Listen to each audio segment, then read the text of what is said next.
Pernah nggak kamu sadar, dari sekian banyak nabi yang disebut dalam Al-Quran, justru Nabi Musa AS yang paling sering muncul?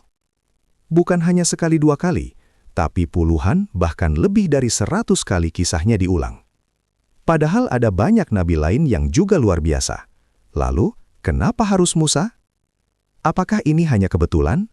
Atau ada rahasia besar yang sengaja Allah ulang-ulang agar kita tidak melewatkannya? Bayangkan ini. Seorang bayi yang hampir dibunuh sejak lahir, dibesarkan di istana musuhnya sendiri, hidup dalam ketakutan, melakukan kesalahan, lalu diangkat menjadi nabi untuk menghadapi penguasa paling kejam di muka bumi.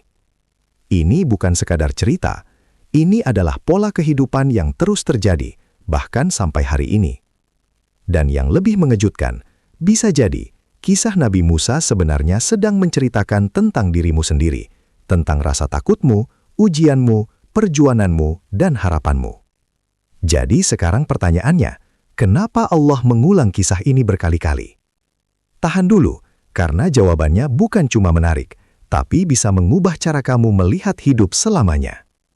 Pernah nggak kamu sadar, dari sekian banyak nabi yang disebut dalam Al-Quran, justru Nabi Musa AS yang paling sering muncul? Bukan hanya sekali dua kali, tapi puluhan, bahkan lebih dari 100 kali kisahnya diulang. Padahal ada banyak nabi lain yang juga luar biasa. Lalu, kenapa harus Musa? Apakah ini hanya kebetulan? Atau ada rahasia besar yang sengaja Allah ulang-ulang agar kita tidak melewatkannya?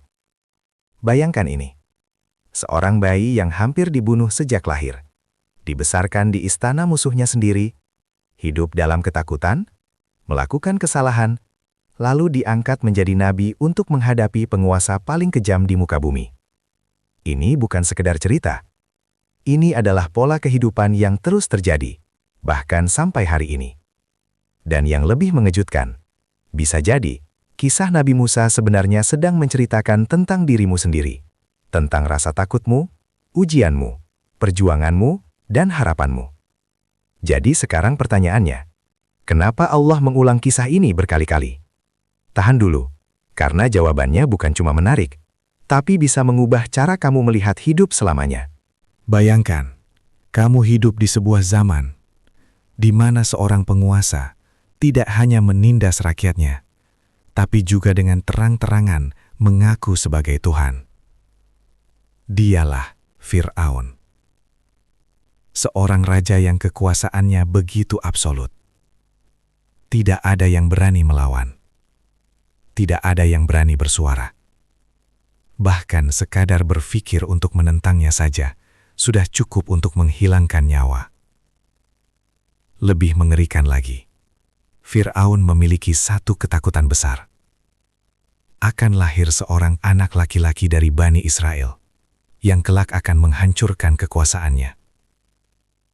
Apa yang dia lakukan? Ia memerintahkan sesuatu yang sangat kejam. Setiap bayi laki-laki yang lahir dari Bani Israel harus dibunuh. Tidak peduli tangisan ibu. Tidak peduli jeritan keluarga. Semua dibantai demi mempertahankan kekuasaan. Di tengah kegelapan itulah, lahirlah seorang bayi kecil. Bayi yang tampak lemah, tak berdaya, dan secara logika mustahil bisa selamat. Dialah Musa. Ibunya berada dalam dilema paling menyakitkan dalam hidupnya. Jika disembunyikan, tentara Fir'aun bisa menemukan dan membunuh bayinya kapan saja. Jika dibiarkan, kematian juga sudah menunggu. Namun di saat itulah, Allah memberikan ilham yang luar biasa. Sesuatu yang mungkin terdengar mustahil bagi manusia. Letakkan bayinya di dalam sebuah peti dan hanyutkan ke Sungai Nil. Bayangkan perasaan seorang ibu yang harus melepaskan bayinya ke arus sungai yang tidak pasti. Ini bukan keputusan logis. Ini adalah puncak dari tawakal. Dan disinilah kita mulai melihat pola besar dalam kisah Nabi Musa. Ketika manusia berada di titik paling tidak berdaya, disitulah kuasa Allah mulai bekerja dengan cara yang tidak terduga. Peti itu mengalir, terbawa arus, melewati berbagai kemungkinan bahaya, hingga akhirnya berhenti di tempat yang paling tidak terduga. Istana Fir'aun. Ya, bayi yang ingin dibunuh oleh Fir'aun justru masuk ke dalam rumahnya sendiri. Bahkan lebih dari itu, istri Fir'aun, yang dikenal berhati lembut, justru jatuh kasih pada bayi tersebut. Dan akhirnya, bayi itu tidak hanya selamat, tapi dibesarkan di dalam istana orang yang ingin membunuhnya. Sungguh ironi yang luar biasa. Musuh terbesar dalam hidup Musa justru menjadi tempat ia tumbuh dan dilindungi. Ini bukan kebetulan. Ini adalah skenario Allah yang sempurna. Dari sini kita belajar satu hal yang sangat dalam. Tidak ada kekuatan manusia, sekejam apapun, yang bisa mengalahkan rencana Allah. Fir'aun sudah melakukan segala cara untuk mencegah takdir itu terjadi. Namun tanpa sadar, justru dialah yang merawat orang yang akan menghancurkan kekuasaannya. Dan inilah pesan kuat yang Allah ingin kita pahami dari awal kisah ini. Kezoliman, sekuat apapun terlihat, pada akhirnya tetap rapuh di hadapan kebenaran. Ketakutan, seberat apapun terasa, tidak pernah lebih besar dari pertolongan Allah. Dan takdir tidak akan pernah salah alamat. Kisah ini bukan hanya tentang Musa dan Fir'aun. Ini adalah gambaran tentang kehidupan yang sering kita hadapi hari ini. Ketika kamu merasa terjebak dalam situasi yang tidak mungkin, ketika kamu merasa lemah di tengah tekanan yang besar, ketika kamu melihat ketidakadilan seolah menang, ingatlah ini. Musa memulai hidupnya bukan sebagai pahlawan. Ia memulai hidupnya sebagai bayi yang hampir dibunuh. Namun dari titik terlemah itulah, Allah membentuknya menjadi simbol perlawanan terhadap kezaliman terbesar dalam sejarah. Dan mungkin, tanpa kamu sadari, apa yang sedang kamu hadapi hari ini adalah bagian dari proses yang sama. Bukan untuk menghancurkanmu, tapi untuk mempersiapkanmu. Jika kamu berpikir hidup Nabi Musa hanya dipenuhi mukjizat dan kemenangan, maka kamu belum melihat bagian paling dalam dari kisahnya. Karena sebelum semua keajaiban itu terjadi, hidup Musa adalah rangkaian ujian yang datang tanpa jeda. Bayangkan ini, seorang anak yang dibesarkan di istana Fir'aun, hidup dalam kemewahan, kekuasaan, dan kenyamanan. Namun di saat yang sama, ia tahu bahwa dirinya bukan bagian dari mereka. Di luar istana, kaumnya ditindas, diperbudak, dan dihina setiap hari. Sementara di dalam istana, ia hidup sebagai bagian dari sistem yang menindas itu. Ini adalah konflik batin yang tidak sederhana. Musa hidup di dua dunia, tapi tidak sepenuhnya menjadi bagian dari keduanya. Hingga suatu hari, semuanya berubah. Musa melihat dua orang bertengkar, satu dari kaumnya dan satu dari kaum Fir'aun. Dengan naluri membela kebenaran, Musa turun tangan. Ia hanya bermaksud melerai, namun satu pukulan yang ia berikan justru mengakhiri nyawa seseorang. Sunyi, tidak ada sorakan kemenangan, tidak ada rasa bangga. Yang ada hanyalah satu hal, penyesalan yang dalam. Dari sini kita melihat sisi manusiawi Nabi Musa. Ia bukan sosok tanpa kesalahan. Ia pernah tergelincir, pernah salah, dan sangat menyesalinya. Dan justru disitulah letak pelajarannya. Karena setelah itu, Musa tidak membenarkan dirinya. Ia tidak mencari alasan, ia tidak menyalahkan keadaan. Ia mengakui kesalahannya dan memohon ampun kepada Allah. Ini adalah titik penting. Orang besar bukanlah yang tidak pernah salah, tapi yang berani mengakui kesalahan dan kembali kepada Allah. Namun ujian belum selesai. Kabar tentang kejadian itu sampai ke telinga penguasa. Dan dalam sekejap, Musa yang sebelumnya hidup aman di istana, berubah menjadi buronan. Ia harus melarikan diri. Tidak ada persiapan, tidak ada bekal, tidak ada kepastian. Hanya satu hal yang ia bawa, rasa takut. Bayangkan berjalan sendirian di padang pasir, tanpa tahu kemana arah tujuan, tanpa tahu apakah esok masih hidup atau tidak. Ini adalah fase di mana segalanya terasa gelap. Namun justru di titik itulah, Allah mulai membimbingnya menuju fase baru dalam hidupnya. Musa akhirnya sampai di sebuah tempat bernama Madian. Ia kelelahan, lapar, dan sendirian.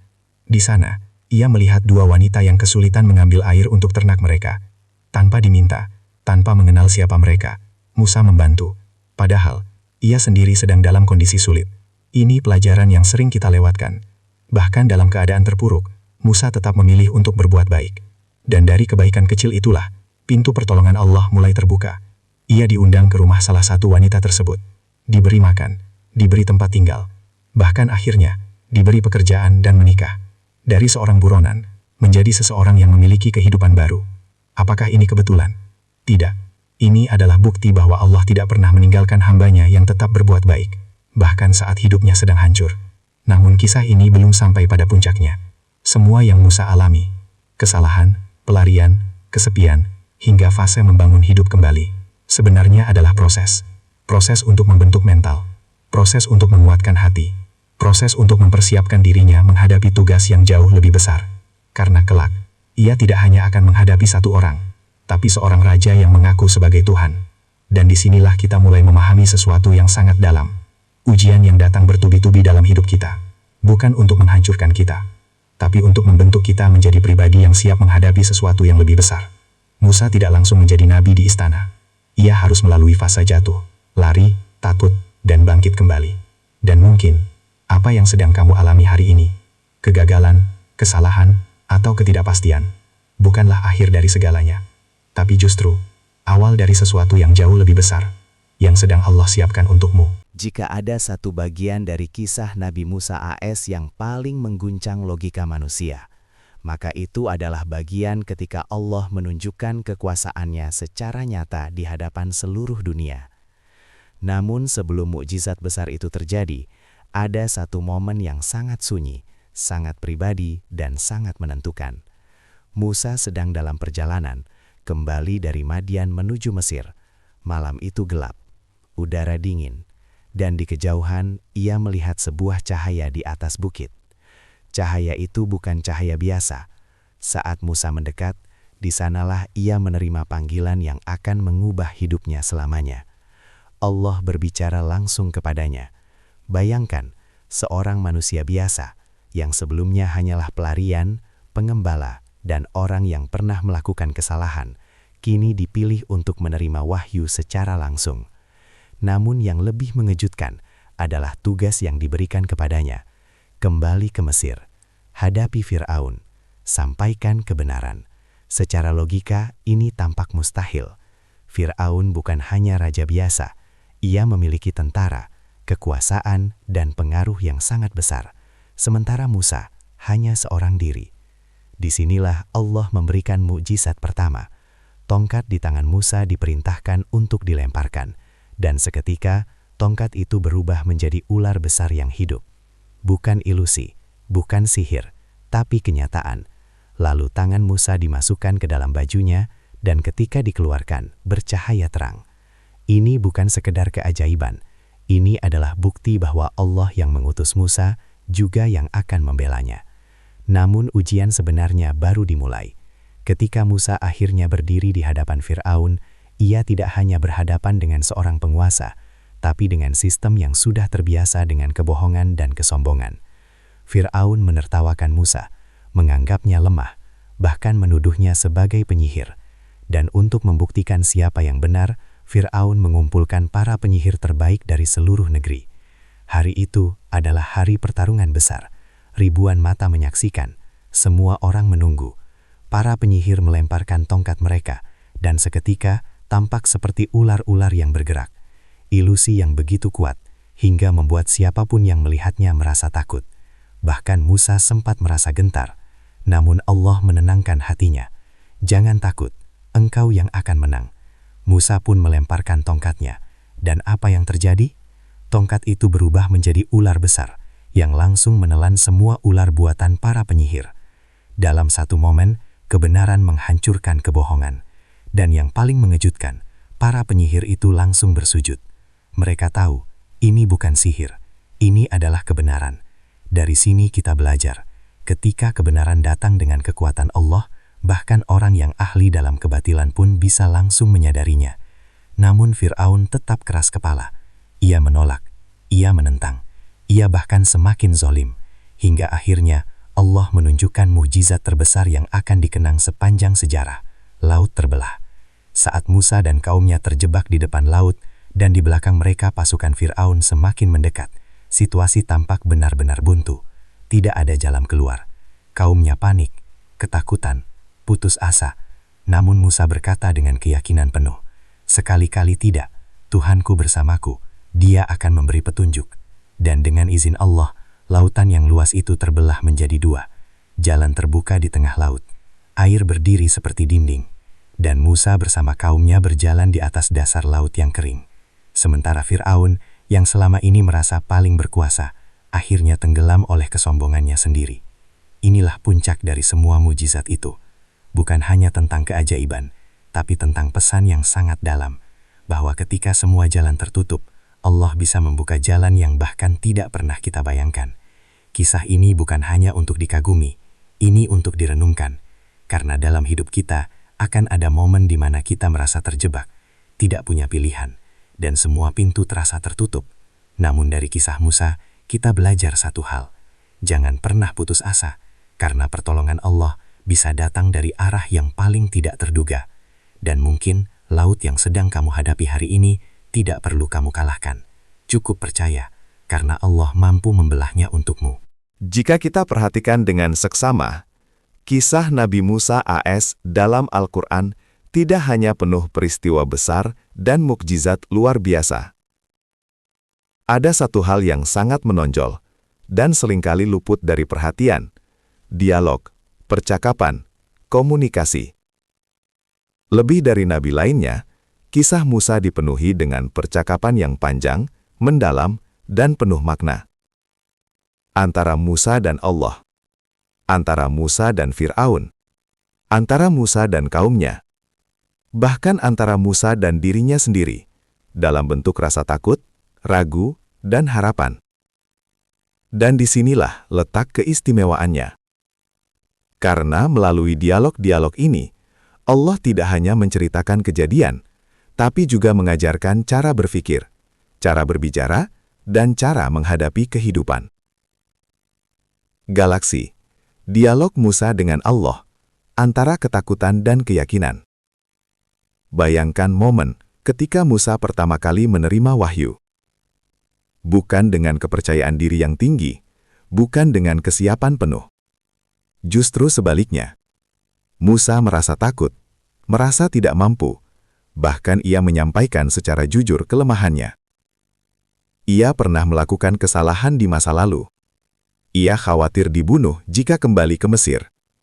Ia merasa tidak fasih berbicara. Ini sangat manusiawi. Dan yang luar biasa, Allah tidak menolak perasaan itu. Allah tidak berkata, "Kamu harus kuat." Allah tidak memaksa Musa untuk langsung siap. Tapi Allah mendengarkan, memahami, dan memberi solusi. Allah memberikan Harun sebagai pendamping. Allah menenangkan hatinya. Allah meyakinkan bahwa Dia selalu bersama. Dari sini kita belajar, Allah tidak menuntut kita sempurna, tapi Allah ingin kita jujur dan bersandar kepadanya. Kraun. Dialog Musa dengan Fir'aun. Kebenaran melawan kesombongan. Ketika Musa akhirnya berdiri di hadapan Fir'aun, ini bukan sekedar pertemuan antara dua manusia. Ini adalah benturan antara dua prinsip. Kebenaran melawan kesombongan. Tauhid melawan keangkuhan. Kejujuran melawan manipulasi. Fir'aun berbicara dengan nada merendahkan. Ia mencoba memutarbalikkan fakta. Ia menyerang Musa secara pribadi. Namun Musa tidak terpancing. Ia tetap tenang. Ia berbicara dengan jelas. Ia menyampaikan kebenaran tanpa rasa takut. Ini menunjukkan bahwa dakwah bukan hanya soal apa yang disampaikan, tapi bagaimana cara menyampaikannya. Bahkan kepada orang sekejam Fir'aun, Allah tetap memerintahkan Musa untuk berbicara dengan lembut. Ini pelajaran yang sangat dalam. Karena seringkali kita ingin menyampaikan kebenaran dengan emosi, dengan amarah, dengan keras. Padahal, kebenaran yang disampaikan dengan cara yang salah bisa kehilangan kekuatannya. Pijak. Dialog Musa dengan kaumnya. Ujian kesabaran yang nyata. Jika menghadapi Fir'aun saja sudah berat, maka menghadapi kaumnya sendiri justru jauh lebih melelahkan. Bani Israel sering mengeluh, mereka ragu, mereka membangkang. Bahkan setelah melihat mukjizat secara langsung, mereka masih meminta hal-hal yang aneh, tidak logis, bahkan menyimpang. Ini bukan ujian sekali dua kali, Ini terjadi berulang-ulang. Dan di setiap dialog, kita melihat bagaimana Musa harus menahan emosi, menjelaskan dengan sabar, dan tetap membimbing mereka. Namun, Musa juga manusia. Ada momen di mana ia marah, ada momen di mana ia kecewa. Dan itu ditampilkan secara jujur dalam Al-Quran. Bukan untuk menjatuhkan, tapi untuk menunjukkan bahwa kesabaran itu bukan berarti tidak pernah marah, melainkan mampu mengendalikan diri dan tetap berada di jalan yang benar. Ikat, pesan besar dari semua dialog ini. Kenapa Allah begitu banyak mengabadikan dialog dalam kisah Nabi Musa? Karena hidup kita, pada dasarnya adalah rangkaian komunikasi. Bagaimana kita berbicara saat marah? Bagaimana kita menyampaikan kebenaran? Bagaimana kita menghadapi penolakan? Bagaimana kita meminta pertolongan kepada Allah? Semua itu sudah dicontohkan dalam kisah Musa. Ini bukan sekedar cerita. Ini adalah panduan hidup yang sangat praktis. Dan sekarang, coba renungkan. Berapa banyak masalah dalam hidup kita yang sebenarnya bukan karena situasinya, tapi karena cara kita berkomunikasi. Dari kisah Nabi Musa, kita belajar. Jujurlah kepada Allah saat kamu takut. Sampaikan kebenaran dengan cara yang baik. Bersabarlah menghadapi manusia, seberat apapun itu. Karena terkadang, yang menentukan kemenangan bukan hanya apa yang kamu lakukan, tapi juga bagaimana kamu berbicara dan menyikapinya. Setelah semua perjuangan panjang itu, setelah melawan Fir'aun, setelah menyaksikan laut terbelah, setelah melihat langsung bagaimana Allah menyelamatkan mereka dari kehancuran, kita mungkin berpikir, sekarang semuanya akan mudah. Namun justru disinilah ujian yang paling berat dimulai. Bukan dari musuh, bukan dari Fir'aun, tapi dari orang-orang yang baru saja diselamatkan, kaumnya sendiri. Dari diselamatkan, menjadi banyak tuntutan. Bayangkan posisi Nabi Musa saat itu. Ia telah mempertaruhkan nyawa, memimpin kaumnya keluar dari perbudakan, menjadi perantara mujizat luar biasa. Namun apa yang ia dapatkan? Bukan rasa syukur yang mendalam, melainkan keluhan demi keluhan. Mereka mengeluh tentang makanan. Mereka membandingkan kehidupan lama dengan kehidupan baru. Mereka bahkan merindukan masa ketika mereka masih tertindas. Ini ironis, karena seringkali manusia lebih cepat mengingat kenyamanan lama daripada menghargai kebebasan yang baru didapat. Dan disinilah kesabaran Nabi Musa benar-benar diuji. Anak sapi, puncak pembangkangan. Namun semua itu belum seberapa dibandingkan dengan satu peristiwa yang sangat mengguncang. Ketika Musa pergi untuk menerima wahyu di Gunung Sinai, ia meninggalkan kaumnya untuk sementara. Dan dalam waktu yang tidak lama, mereka membuat patung anak sapi dan mulai menyembahnya. Bayangkan, orang-orang yang baru saja melihat laut terbelah, yang menyaksikan Fir'aun ditenggelamkan, yang mengalami mujizat demi mujizat, dalam waktu singkat, kembali jatuh ke dalam kesesatan. Ini bukan sekedar kesalahan kecil. Ini adalah pengkhianatan terhadap kebenaran yang sudah sangat jelas. Ledakan emosi seorang nabi. Ketika Musa kembali dan melihat apa yang terjadi, ia marah, sangat marah. Ia melemparkan lembaran wahyu yang dibawanya. Ia menarik saudaranya, Harun, karena mengira ia tidak mencegah itu. Ini adalah momen yang sangat manusiawi, karena bahkan seorang nabi yang dikenal sabar, kuat, dan tegar, tetap bisa merasakan kemarahan yang dalam ketika melihat kebenaran diinjak-injak. Namun yang membuat Musa luar biasa, bukan karena ia tidak pernah marah, tapi karena ia kembali mengendalikan dirinya. Ia mendengarkan penjelasan, ia menenangkan diri, dan ia kembali kepada Allah. Pelajaran pahit yang jarang disadari dari semua ujian dalam hidup Musa, mungkin inilah yang paling menyakitkan. Bukan karena bahaya fisik, tapi karena luka batin, dikhianati oleh orang yang diperjuangkan, tidak dihargai oleh orang yang dibela, disakiti oleh orang yang diselamatkan. Ini adalah jenis ujian yang sangat dekat dengan kehidupan kita, karena terkadang yang paling menyakitkan bukanlah musuh, tapi orang-orang yang kita harapkan justru menyakiti kita. Selamatkan bahwa hidayah bukan milik kita, tapi milik Allah. Musa sudah berjuang maksimal, sudah menunjukkan bukti nyata, sudah memimpin dengan sepenuh hati. Namun pada akhirnya, ia tidak bisa memaksa kaumnya untuk tetap berada di jalan yang benar. Dan disitulah kita belajar. Tugas kita adalah berusaha, bukan mengendalikan hasil. Refleksi untuk kehidupan kita. Coba renungkan, berapa kali kita merasa lelah karena usaha kita tidak dihargai? Berapa kali kita merasa kecewa karena orang yang kita bantu justru menyakiti kita? Berapa kali kita ingin menyerah karena hasilnya tidak sesuai harapan? Kisah Nabi Musa menjawab semua itu, bahwa perjuangan tidak selalu dibalas dengan penghargaan, bahwa kebaikan tidak selalu dibalas dengan kebaikan, dan bahwa kesabaran adalah ujian yang terus berulang. Namun satu hal yang pasti, tidak ada satupun kebaikan yang sia-sia di sisi Allah.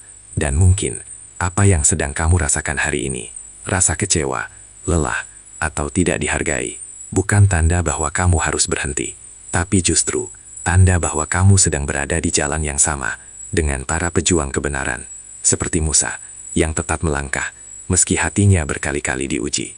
Mungkin selama ini kita mengira kisah Nabi Musa AS adalah cerita besar tentang mukjizat, perjuangan, dan kemenangan. Namun, jika kita melihat lebih dalam, ada satu hal yang membuat kisah ini begitu kuat dan terus diulang. Karena kisah ini sangat manusiawi.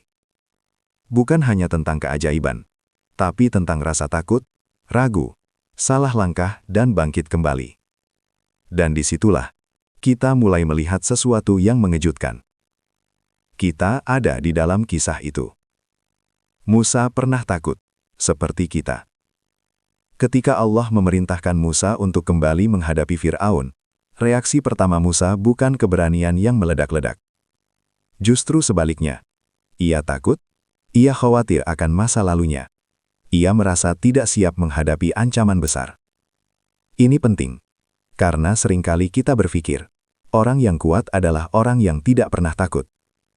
Padahal, bahkan seorang nabi pun pernah merasa demikian. Yang membedakan bukan rasa takutnya, tapi apa yang ia lakukan setelah itu. Musa tidak lari dari tugasnya. Ia mengakui ketakutannya, lalu tetap melangkah dengan bersandar kepada Allah. Musa pernah ragu, seperti kita. Musa juga pernah merasa tidak cukup baik. Ia merasa tidak pandai berbicara. Ia merasa tidak layak. Ia bahkan meminta agar tugas itu diberikan kepada orang lain. Bukankah ini sering kita rasakan? Aku nggak cukup mampu. Aku bukan orang yang tepat. Bagaimana kalau aku gagal? Namun Allah tidak melihat Musa dari kelemahannya. Allah melihat potensinya. Allah melihat hatinya. Allah melihat kesiapannya untuk taat. Dan dari situ kita belajar. Allah tidak memilih yang paling sempurna, tapi Allah menyempurnakan yang dipilihnya. Musa pernah lari dari masalah, seperti kita. Setelah melakukan kesalahan, Musa tidak langsung menjadi pahlawan. Ia lari. Ia meninggalkan Mesir, ia menjauh dari masalahnya. Ia hidup dalam ketidakpastian. Ini adalah fase yang sering kita alami. Saat kita ingin menghindari masalah, saat kita merasa tidak sanggup menghadapi kenyataan, saat kita memilih pergi daripada bertahan. Namun kisah Musa tidak berhenti di situ. Ia kembali.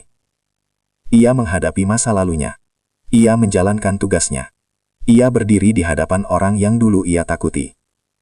Dan disinilah pelajaran besar itu muncul. Lari mungkin membuat kita merasa aman sementara. Tapi hanya dengan menghadapi, kita bisa benar-benar selesai. Musa pernah kecewa, seperti kita. Bayangkan sudah berjuang mati-matian, namun yang didapat justru penolakan. Sudah membantu, tapi tidak dihargai. Sudah memimpin, tapi dibangkang. Itulah yang dialami Musa bersama kaumnya. Ia kecewa, ia marah, ia lelah. Namun ia tidak berhenti. Ia tetap melanjutkan perjuangannya. Ini mengajarkan kita bahwa kecewa adalah bagian dari perjalanan, bukan alasan untuk berhenti. Musa selalu kembali kepada Allah. Dari semua fase hidupnya, takut, ragu, salah, lari, kecewa. Ada satu hal yang selalu konsisten. Musa selalu kembali kepada Allah. Saat ia takut, ia berdoa. Saat ia salah, ia memohon ampun. Saat ia bingung, ia meminta petunjuk. Saat ia lelah, ia bersandar. Inilah kunci dari semuanya. Bukan karena Musa tidak pernah jatuh, tapi karena ia tidak pernah jauh dari Allah saat jatuh. Cermin untuk diri kita. Sekarang coba kita jujur. Bukankah kita juga sering merasa takut? Sering ragu dengan diri sendiri? Pernah melakukan kesalahan? Pernah ingin lari dari masalah? Pernah merasa kecewa? Jika iya, maka itu berarti satu hal. Kamu sedang berada di jalur yang sama sebagai manusia. Dan kisah Musa hadir bukan untuk membuat kita merasa kecil, tapi untuk mengingatkan bahwa kita masih punya kesempatan untuk bangkit. Karena, jika seorang Musa yang pernah takut, ragu, dan jatuh, bisa menjadi salah satu nabi terbesar dalam sejarah, maka kamu juga punya peluang untuk menjadi versi terbaik dari dirimu. Bukan dengan menjadi sempurna, tapi dengan terus kembali, terus mencoba, dan terus percaya. Dan mungkin, alasan Allah mengulang kisah Musa berkali-kali adalah agar kamu sadar, kamu tidak sendirian dalam perjuangan ini. Setelah kita menelusuri perjalanan panjang Nabi Musa AS, dari bayi yang dihanyutkan di sungai menjadi pelarian hingga berdiri menghadapi Fir'aun dan memimpin kaumnya, muncul satu pertanyaan besar yang tidak bisa dihindari. Kenapa kisah ini diulang begitu sering dalam Al-Quran? Apakah karena kisahnya paling lengkap, paling dramatis, atau paling penuh mukjizat? Jawabannya jauh lebih dalam dari itu. Pengulangan bukan tanpa alasan. Dalam kehidupan sehari-hari, kita sering mengulang sesuatu karena dua alasan. Karena itu penting, karena kita mudah lupa. Dan Al-Quran, sebagai petunjuk hidup manusia, menggunakan pengulangan sebagai cara untuk menanamkan makna yang benar-benar kuat. Namun menariknya, kisah Nabi Musa tidak diulang dengan cara yang sama persis. Kadang fokus pada perjuangannya, kadang pada dialognya, kadang pada kaumnya, kadang pada mukjizatnya. Seolah-olah setiap pengulangan adalah potongan puzzle yang jika disatukan membentuk gambaran utuh tentang kehidupan manusia. Karena masalah manusia itu berulang, inilah rahasia pertama yang jarang disadari. Masalah manusia itu tidak pernah benar-benar berubah. Zaman boleh berganti, teknologi boleh berkembang, tapi isi hati manusia tetap sama. Takut menghadapi masa depan, ragu dengan kemampuan diri, terjebak dalam tekanan lingkungan, menghadapi ketidakadilan, merasa sendirian dalam perjuangan. Dan semua itu sudah ada dalam kisah Nabi Musa. Artinya, kisah ini bukan hanya untuk masa lalu. Ini adalah cermin untuk setiap zaman, termasuk zaman kita sekarang. Karena perjuangan melawan kezoliman tidak pernah selesai. Fir'aun mungkin sudah tenggelam, tapi Fir'aun kecil masih ada di setiap zaman. Dalam bentuk kesombongan, dalam bentuk penindasan, dalam bentuk kekuasaan yang disalahgunakan. Dan di sisi lain, selalu akan ada orang-orang yang harus berdiri menyampaikan kebenaran. Seperti Musa. Itulah kenapa kisah ini terus diulang, karena pertempuran antara kebenaran dan kebatilan tidak pernah berhenti. Karena ujian iman itu selalu sama. Bani Israel yang sudah melihat mukjizat pun masih bisa goyah. Ini memberi pesan yang sangat jujur. Iman bukan sesuatu yang sekali kuat, lalu selesai. Ia naik dan turun. Ia diuji lagi dan lagi. Dan melalui kisah Musa, Allah menunjukkan berbagai bentuk ujian itu. Ujian kekuasaan, ujian kesabaran, ujian kepercayaan, ujian ketaatan. Semuanya berulang dalam kehidupan kita. Karena kita butuh diingatkan, lagi dan lagi. Mari kita jujur, berapa kali kita sudah tahu sesuatu itu benar, tapi tetap tidak melakukannya? Berapa kali kita sudah paham pelajaran hidup, tapi masih mengulang kesalahan yang sama? Disinilah pengulangan dalam Al-Quran menjadi sangat penting. Bukan karena kita bodoh, tapi karena kita manusia. Dan manusia butuh diingatkan, lagi dan lagi dan lagi. Pesan paling dalam dari semua ini. Jadi sekarang kita mulai memahami. Kisah Nabi Musa diulang bukan kekurangan cerita, tapi kita yang sering kekurangan kesadaran. Allah ingin kita tidak hanya membaca, tapi benar-benar memahami. Tidak hanya memahami, tapi juga merasakan. Tidak hanya merasakan, tapi juga berubah. Dan sekarang, coba tanyakan pada dirimu sendiri. Di bagian mana kamu berada dalam kisah ini? Apakah kamu sedang berada di fase ketakutan seperti Musa? Atau sedang diuji seperti Bani Israel? Atau sedang menghadapi Fir'aun dalam hidupmu? Karena satu hal yang pasti, Kisah ini tidak pernah benar-benar berakhir. Ia terus hidup di dalam kehidupan kita masing-masing. Dan mungkin alasan Allah mengulang kisah Nabi Musa begitu sering, bukan hanya agar kita mengingat Musa, tapi agar kita akhirnya mengenali diri kita sendiri. Sekarang kita sampai di titik yang paling penting.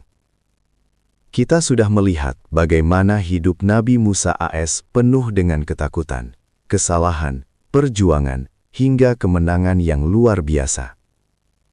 Namun jika kita tarik satu benang merah dari semua itu, ada satu pesan yang sangat jelas.